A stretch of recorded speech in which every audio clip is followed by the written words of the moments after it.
નમસ્કાર ખેડૂત મિત્રો, આજે આપણે આવ્યા છીએ નવા ગામમાં નવા પાકની માહિતી લેવા માટે.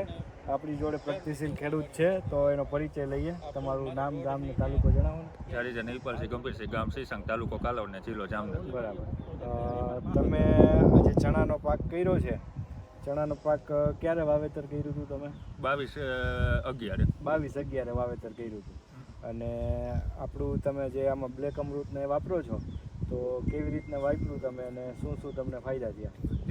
એક રાઉન્ડ કરેલો છે 50 ml છંટકાવ કરીને. આજે પાછો બીજો રાઉન્ડ આજે કર્યો છે. એટલે આ જો તમે શું ફાયદો થયો તમને? આ મૂળનો વિકાસ જોરદાર થયો. આ ફૂટ સારી છે, નવી ફૂટ આવી, પ્લસ નવા ફ્લાવરિંગ બી ચાલુ થઈ ગયા છે અને એકદમ વલ બી સારું છે.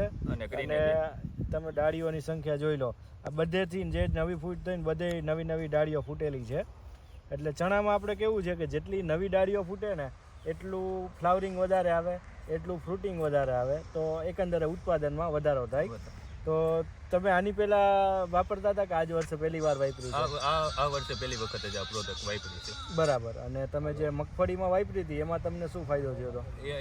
એમાં તો બહુ સારું, એમાં ઉત્પાદનમાં વધારો થયો. પ્લસ બીજાને 5 દાંતે હતી તો એને કોકને 20 ને 21 મારે 27 મણનો ઉતારો આવ્યો. 27 મણ અને 43 નો ઉતારો, આમ વજનનો ઉતારો કાઢે ને બોલો. હા, તેલની ટકાવારી. આ 32 નંબરમાં મારે 43 નો ઉતારો બેઠો. 43 નો ઉતારો બેઠો. બરાબર છે. હા, તો આપણે જોઈ શકાય કે બ્લેક અમૃતના આમાં ટોટલ 2 રાઉન્ડ થયા છે. એક તો હજી આજે જ થયો છે અને એક આજથી અઠવાડિયા પહેલા કે 10 દિવસ થયા. આના પહેલા 12-13 દિવસ, 12-13 દિવસ પહેલા એક મારેલો હતો રાઉન્ડ અને એક આજે રાઉન્ડ કરેલો છે. તમે જોઈ શકો છો ફ્લાવરિંગ બી આવી ગયું છે અને બધી નવી ફૂટ ચાલુ થઈ ગઈ છે.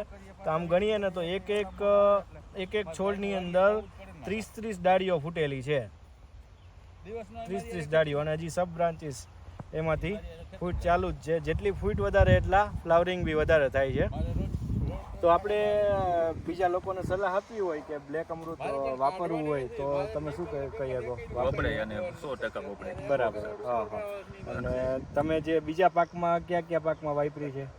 ધાણામાં પણ વાપરી છે. 3-4 દિવસ થઈ ગયા છે. બરાબર. હા, એ ધાણા તમે જોઈ શકો. ધાણામાં તમને કેવું રિઝલ્ટ? બહુ સરસ જ છે. તમે જોયું છે અત્યારે? હા, હમણાં ધાણામાં બી આપણે જોઈએ. ધન્યવાદ.